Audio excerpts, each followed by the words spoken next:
good morning. ඉතින් කොහොමද අද වෙසක් දවසේ පහුවදා අද ඉරිදා. ඉතින් මම යනවා මගේ කාර් එකේ සොක් දෙක රිපෙයාර් කරන්න ඉතින් තමයි දැන් දැම්මේ. ඔයගොල්ලෝ දන්නවා මම මයිකල් කටුනායක. මේ කටුනායක හයිවේ එකේ දාලා මම යන්නේ. මේ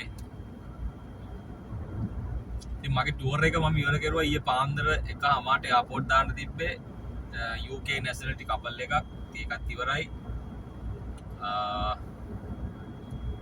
ඊළඟ වැඩක් ඊළඟ මයි ක්ලයින්ට් කෙනෙක් ඉනයි තුන්වෙනිදා ස්පෙනිෂ් කපල් එකක් ඒක එනකන් කාර් එකේ පොඩි පොඩි රිපෙයාර් ටිකක් තියෙනවා ඒ ටික කරගන්න හිතාගෙන තමා කාර් එක දැන් පාරට දැම්මේ. දැන් මම ඉන්නේ කටුනායක එයාපෝට් කොළඹ හයිවේ එකේ.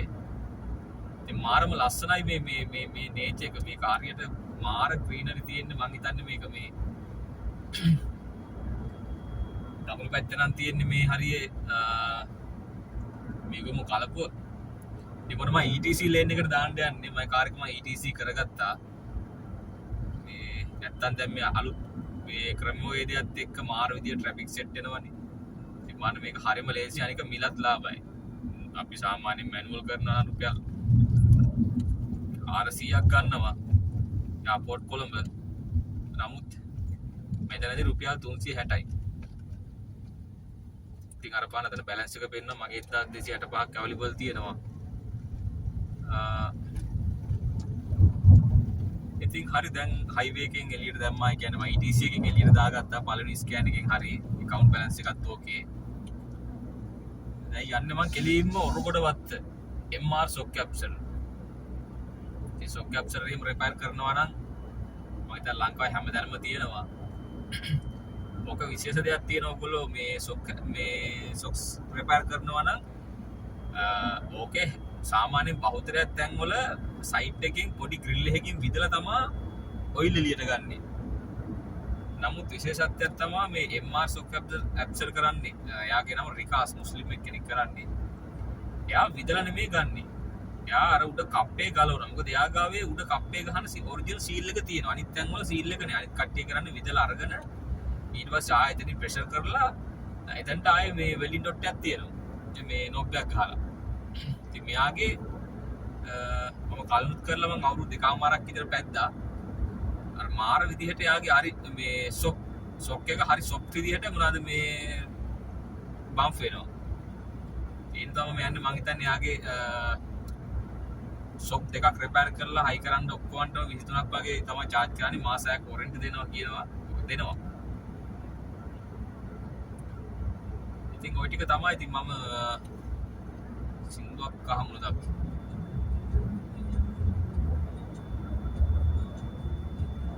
ඉතින් මේ දවස්වල නම් මෙහෙට වහිනවා. හොඳට වහිනවා. පෞගි දවස් ටික ඇල්ලට වැස්සා. මම ලිෆ්ටන් සීට් ගියා. ලිෆ්ටන් සීට් වලට වැස්සා මාර විදිහට.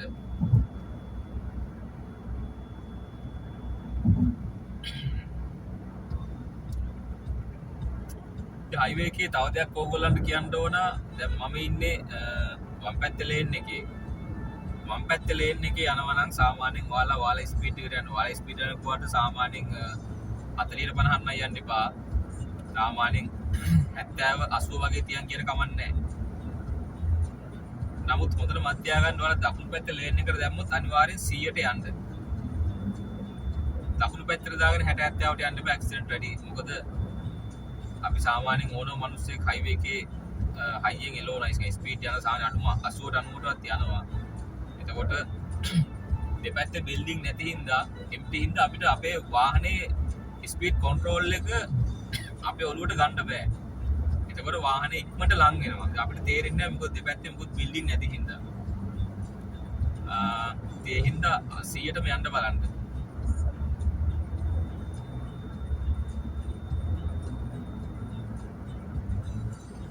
දැන් යන්නේ 90ට. ඒත් මම මේ වම් පැත්තේ තියන් යන්නේ. අදිස්ත්‍රිකාරයෝ ඉන්නවා.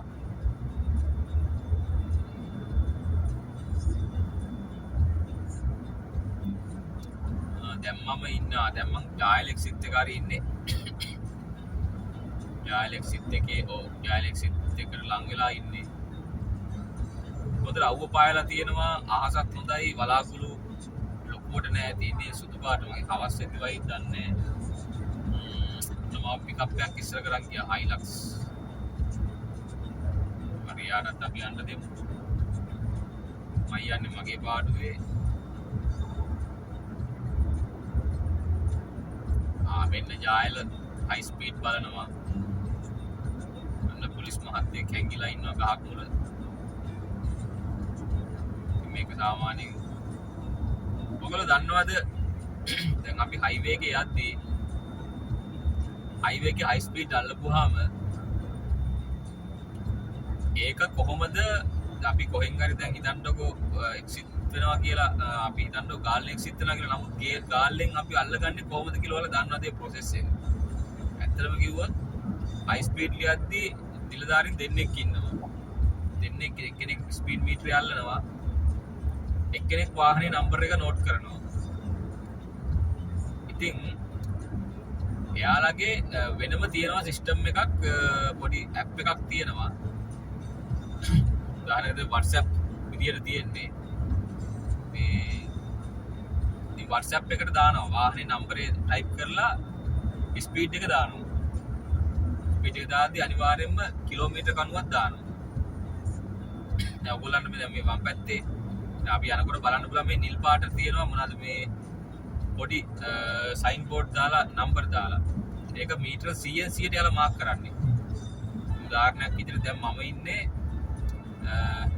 14.4 කිලෝමීටර් 14 මීටර 4 මීටර 400 ඊළඟට තියෙන්නේ 14 මීටර 14.5 එහෙම තමයි ඕකට මේ නෝට් කරලා තියෙන්නේ. ඉතින් යාලා ඒ දාද්දී ඒ වෙලාවේ හැම එයාපෝට් එකේ හැම හයිවේ එක්ස්චේන්ජ් එකම එක්ස්චේන්ජ් සෙන්ටර් එකම ඉන්නවා මොනවාද මේ ට්‍රැෆික් පොලිස් යාලා ගාව අතේ මොබයිල් එක තියෙනවා. ඉතින් යාලා දන්නවා දැන් අහවල් පුද්ගලයා අහවල් කණුව ගාව හයි ස්පීඩ් අල්ලලා තියෙනවා මේක තමයි ස්පීඩ් එක කියලා එයාලා ගාව ඩීටේල්ස් තියෙනවා. එතකොට දැන් හිතන්න ඔයා ගාල්ලෙන් ගිහලා ඔයා අල්ලගත්තා කියලා. මොකද එතකොට ලංකාවේ හැම එක්ස්චේන්ජ් එකෙම පොලිස් නිලධාරියා ඔයාව බලාපොරොත්තුෙන් ඉන්නවා. ඔයා කොහෙන්ද එක්සිට් වෙන්නේ කියලා. දැන් ඔයා ගාල්ලෙන් එක්සිට් වුණාට පස්සේ අරක මේ ඩන් කියලා අදාළ නිලධාරියා මේ මාක් කරනවා. ඊට පස්සේ ඒක එක්ස්පයර් වෙලා යනවා. ඊට පස්සේ ඔයාගේ දඩකොළ ඔයාට ලැබෙයි. එතකොට අනිත් පොලිස් කාර්යෝ ඔයා ගැන තියෙන අවධානය නැති කරනවා. එහෙමයි ඔය ප්‍රොසෙස් එක යන්නේ. ඉතින් බලන්න අපි හයිවේ කොච්චර ලස්සනද කියලා. එකම කනගාටුදායක සිදුවීමක් තියෙනවා මේකේ රෑට ලයිට් නැහැ. ඉතින් මහ ලොකු දෙයක් නෙමෙයි. ඇත්තටම කිව්වොත් මේ ලයිට් කැඩලක් නැහැ. මම දැක්කා මේක ලයිට් කැඩලා වයර් ගල්ලා ඇත්තටම වයර් ගල්ලා නැහැ. මොකද මම මේක හදපු දා ඉඳන් මේ පාරේ යන එක්කෙනෙක් විදියට මේකේ මේ උඩන්ට වයර් ගලවන්න බෑ. මොකද මේකේ හරියට මැද්දෙන් මේ වල පේනවා මේ මැද්දේ මල් තියෙනවා. ඒ මල් වලට යටින් පොඩි ප්ලාස්ටික් කියන්නේ පොඩි බටයක් ඇතුලේ තමයි වයර් යන්නේ.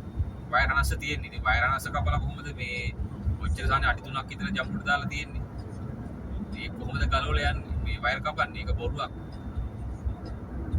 කරන්ට් එක පිච්චෙනවා නම් මොනවාද මේ ඉතින් මේකට හොඳම දේ තමයි මේකට සෝලා කරන්න පුළුවන්. පොඩි එලියක් තිබ්බනම් ඇති. මේ ලොකුවට ලියෝන්නේ නැහැ. අර අපි පොර්නස්ලක් තිය ගත්තාම පොර්නස්ලා මාර කැමති මේ පාරට. ඒ වුණාට රෑට තියෙන ප්‍රධාන ප්‍රශ්නය තමයි යාලා අහන්නේ ඇයි මේ ලයිට් නැත්තේ කියලා. අනික එක්ස්ප්‍රස් එකක් වුණාම අනිවාර්යෙන් ලයිට් අනිවාර්යයි. ඒක ඔයාලා දන්නා මේ 2022 ඉකොනොමික් ක්‍රයිසිස් එකත් එක තමයි මේ ලයිට් එක පාට ඕෆ් කරුවේ. ඕෆ් ස්විච් එකෙන් ඕෆ් කරුවට ඔන් කරන්න බැරුව ගියා. මොකද ඊට පස්සේ වයර් කපලා ගියා. එතන ඒක බොරුවක්.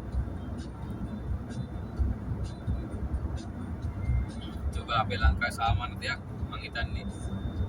ආයෙත් යාලා ටෙන්ඩර් එකක් දාලා මාටිය පාරක් ගහන්න ප්ලෑන් කරපුවාට තමයි ඉතින් හරි කියලා නේ තාමත්. ඉතින් ඒ විදිහටම තමයි.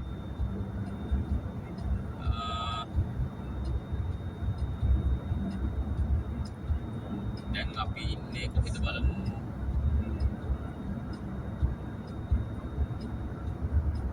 විශේෂ දෙයක් තියෙනවා මම වීඩියෝ කරද්දී මම කවදාකවත් මේක එඩිට් කරන්නේ නැහැ, කපන්නේ කොටන්නේ නැහැ. ඒක ලයිව් අරගෙන ලයිව් අප්ලෝඩ් කරනවා. සම්පූර්ණ පොලිසියම ඔයගොල්ලන්ට බලන්න පුළුවන්. මම කවුද කියලා ගෙටින් කිව්වොත් මගේ නම දිනේෂ්. ඒකට මම ටූරිසම් සෙක්ටර් එකේ තමයි වැඩ කරන්නේ. දැන් මට ටුවර් ඔපරේටර් කම්පැනි එකක් තියෙනවා. ඉතින් මම ගාව රියදුරු දෙන්නෙක් ගාව වැඩ කරනවා. එහෙම තමයි අනේ ටූරිසම් කියන්නේ ලේසි ජොබ් එකක් නෙවෙයි විශේෂයෙන්ම. මම නම් ඉන්දියන් and Arabic countries ගෙස්ලත් එක මම ටුවර් කරන්නේ නැහැ.